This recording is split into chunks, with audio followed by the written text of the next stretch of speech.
ఒక దేశం దాని చుట్టూ ఉన్న 5 దేశాలు ఒకేసారి యుద్ధం ప్రకటించాయి. చుట్టూ శత్రువులు, గుప్పడంత జనాభా, తాగడానికి నీళ్లు లేవు, భూమిలో చుక్క చమురు లేదు. ఆ దేశాన్ని నామరూపాలు లేకుండా తుడిచివేస్తామని ప్రపంచ నాయకులు బహిరంగంగా హెచ్చరించారు.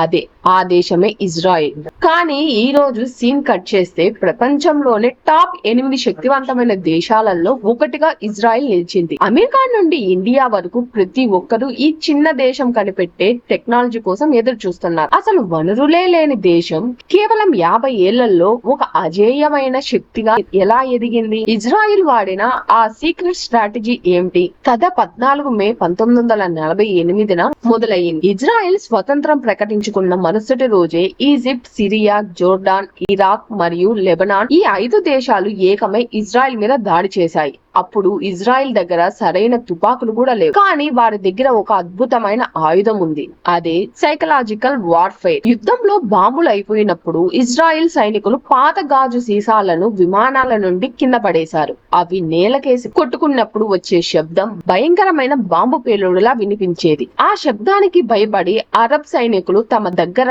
మారణ యుద్ధాలు ఉన్నాయని భ్రమపడి వెనక్కి పారిపోయారు. బలహీనతను తెలివితేటలతో ఎలా గెలవాలో ఇజ్రాయెల్ ప్రపంచానికి ఆ రోజే నేర్పించింది. అంతేకాదు, ప్రపంచంలోనే అత్యంత ప్రమాదకరమైన గూఢాచారి సంస్థ మోసాద్ గురించి మీకు తెలుసా?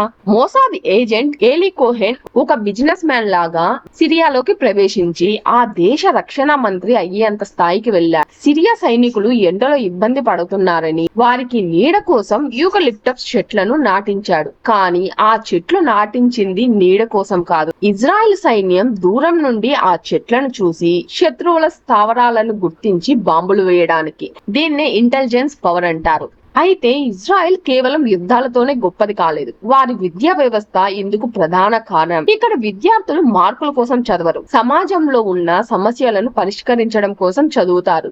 ఎడారిలో సాగు సాధ్యం కాదన్న చోట డిప్ ఇరిగేషన్ కనిపెట్టి ప్రపంచానికి వ్యవసాయం నేర్పించారు. శత్రువుల రాకెట్ల నుండి తప్పించుకోవడానికి ఐరన్ డోమ్ సృష్టించారు. 1990లో సోవియట్ యూనియన్ కూలిపోయినప్పుడు అక్కడ నుండి దాదాపు 10 లక్షల మంది శాస్త్రవేత్తలు, ఇంజనీర్లు ఇజ్రాయెల్ వలస వచ్చారు. వారి తెలివితేటలను వాడుకోవడానికి ఇజ్రాయెల్ ప్రభుత్వం యోజ్మా ఫండ్ అనే ఒక మాస్టర్ ప్లాన్ వేసింది. మీరు స్టార్టప్ చేయండి, నష్టపోతే బాధ్యత మాది, లాభం వస్తే మీకే ఎక్కువ వాటా ఇస్తాం అని ఇన్వెస్టర్లను ఆహ్వానించారు. ఈ రోజు ఇజ్రాయెల్ ను స్టార్టప్ నేషన్ అని ఎందుకు అంటారో ఇప్పుడు మీకు అర్థమై ఉండాలి. ఈ చరిత్ర నుండి మనం నేర్చుకోవాల్సింది ఒక్కటే: ప్రపంచ రాజకీయాలలో స్నేహితులు, శత్రువులు ఉండరు, కేవలం పవర్ మాత్రమే ఉంటుంది. మన దగ్గర వనరులు లేకపోయినా పర్వాలేదు, కానీ మన దగ్గర ఉన్న హ్యూమన్ క్యాపిటల్ అంటే మన తెలివితేటలపై పెట్టుబడి పెడితే ఏ దేశమైనా ఇజ్రాయెల్ లా అజేయంగా మారుతుంది.